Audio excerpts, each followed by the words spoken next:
এমন কি বিষয়টা যে এরপরে এই কয়টা দেশ মিলে অমুক মহাদেশে অমুক জায়গায় গিয়ে হজ করতে আসতে পারবে এমন কোনো কি সুযোগ আছে? নেই।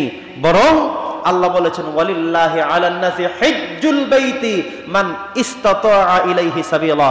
আল্লাহ তাআলা বলেছেন যে যারা সামর্থ্য রাখো, যাদের এবিলিটি আছে, সেই সমস্ত মানুষদেরকে উদ্দেশ্য করে আল্লাহ বলেছেন যারা এখানে আসা যাওয়া পরিমাণ খরচ যাদের আছে তোমাদেরকে দাওয়াত দিয়ে দিলাম, তোমরা চলে আসো মক্কাতুল মুকাররমায়, চলে আসো কাবাতুল মুশাররফায়, তোমরা হজ আদায় করে যাও। কারণ হজ আদায় করার জায়গা শুধুই একটা।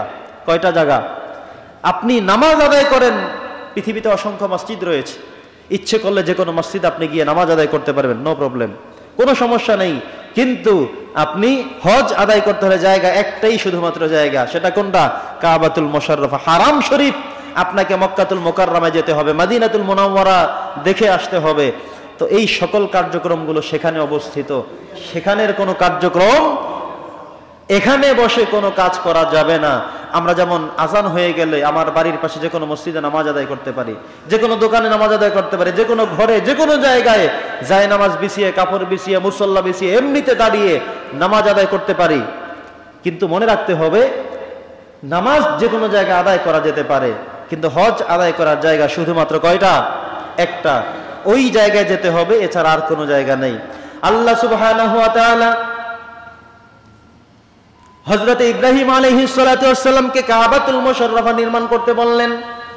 তিনি নির্মাণ কার্যক্রম শেষ করলেন। শেষ করার পরে আল্লাহ তাআলা ইব্রাহিমকে বলেন, হে ইব্রাহিম শোনো, তুমি একটু আযান দিয়ে দাও, হজের দাওয়াত দিয়ে দাও মানুষদেরকে। ইব্রাহিম আলাইহিস সালাম বলেন, আল্লাহ আমি তো কাবাতুল মুশাররফা নির্মাণ করলাম, তৈরি করলাম, আযান যে আমি দেব, কিন্তু মানুষ কোথায়? কোনো মানুষজন নাই, ধুধু মরু প্রান্তর, এখানে তো কোনো মানুষদের বসতি নাই, বসবাস করে না। কার উদ্দেশ্যে আমি আযান দেব? কে আমার আযান শুনবে? কে আমার আযানের প্রত্যুত্তর দেবে? কে আসবে নামাজ পড়তে? আমি তেমন কাউকে দেখি না। রব্বে কারীম জানিয়ে দিয়েছেন তোমার সেই চিন্তা করার কোনো দরকার নাই। তোমাকে বলেছি তুমি আযান দাও, তোমার এই আযান আমি সকল মানুষের কর্ণকুহরে পৌঁছে দেওয়ার ব্যবস্থা করে দেব। সুবহানাল্লাহ, সব ব্যবস্থা করে দিলেন। কিভাবে করলেন? আমরা সেই সময় কি পৃথিবীতে ছিলাম? ইব্রাহিম আলাইহিস সালাম যখন হজের জন্য আহ্বান করেছেন, দাওয়াত দিয়েছেন, আযান দিয়েছেন, ওই সময় কি আমরা কেউ ছিলাম? কথা বলেন, ছিলাম না। আমরা ছিলাম রূহের জগতে, আলামুল আরওয়াহে আমরা ছিলাম। তো সেই জায়গায় ইব্রাহিম আলাইহিস সালামের আযানটা আল্লাহ তাআলা আমাদেরকেও শুনিয়েছেন। ওই সময়ে যারা লাব্বাইক এই শব্দের উচ্চারণ করেছে, আল্লাহ তাআলা সেই মানুষদেরকে শুধুমাত্র ওখানে নেবেন। তারাই শুধুমাত্র হজ করার সৌভাগ্য অর্জন করবে যারা আযান শোনার পরে শুধু লাব্বাইক বলেছিল, উপস্থিত বলেছিল। এই কথা যারা বলেছিল কেবলমাত্র শুধুমাত্র তারাই হজ করতে যেতে পারবেন। আর যারা সেই দিন লাব্বাইক বলিনি আমাদের মধ্যে যারা, তারা ওখানে আমরা যেতে পারবো না। তারা সমর্থবান হব না, ধনাঢ্যবান হব না, কোনো সুযোগ পাবো না, কোনো কারণে যাওয়ার সুযোগ আমাদের হবে না। হয়তোবা টাকা পয়সা হবে, হয়তোবা সিদ্ধান্ত হবে, কিন্তু অ্যাক্সিডেন্ট করে যাওয়া বাতিল হয়ে যেতে পারে। কথা কি বুঝতেছেন? হয়তো সিদ্ধান্ত নেব সবকিছু ওকে, কিন্তু এরপরে আমি মারা যেতে পারি, আমার আর হবে না। তার মানে হলো আমি হাজারো বারো সিদ্ধান্ত নিয়েও আমি যেতে পারিনি, কারণ ওই দিন আমি আযান শুনে লাব্বাইক শব্দ উচ্চারণ করিনি, যার কারণে আমার জন্য আমার নসিবে হজ নাই। কথা কি বুঝতেছেন? আপনাদের কি কারো মনে পড়ে যে সেই দিন লাব্বাইক আমরা কেউ বলেছি? মনে পড়ে কারো? আমরা কেউ জানি না। রূহের জগতে তো আল্লাহ তাআলা আমাদেরকে এটাও প্রশ্ন করেছিলেন, আলাস্তু বিরাব্বিকুম, আমি কি তোমাদের প্রভু নই? আমি তোমাদেরকে বানিয়েছি, সৃষ্টি করেছি, তোমাদেরকে খাওয়াবো, পড়াবো, সব করব। আমি কি তোমাদের রব না? আমি কি তোমাদের প্রভু না? আমি কি তোমাদেরকে সৃষ্টি করিনি? সেদিন আল্লাহ আমাদেরকে সামনে রেখে প্রশ্ন করেছিলেন, সবাই উপস্থিত ছিলাম। সেই দিন এক শ্রেণীর মানুষ সাথে সাথে বলেছিল, হ্যাঁ আপনি আমাদের প্রভু। কিন্তু কিছু মানুষ বলেনি, তাদের ভাগ্যে ঈমান নসিব হবে না।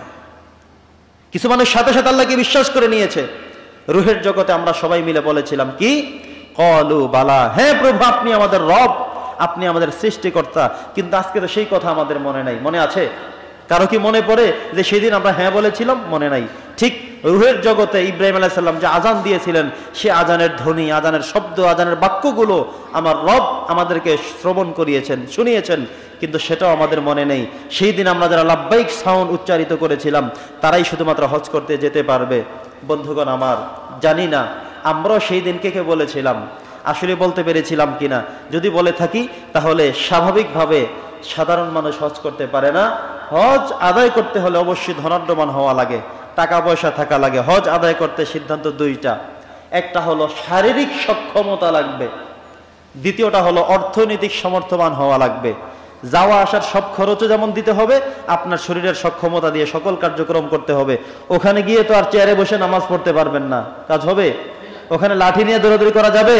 সেখানে ব্যাপক কার্যক্রম যেগুলো সুস্থ সবল শরীর দেহ নিয়ে মূলত করা যাবে, ভাঙাচুরা পা নিয়ে ভাঙা হাত নিয়ে ওখানে সেই কার্যক্রমগুলো করা অসম্ভব।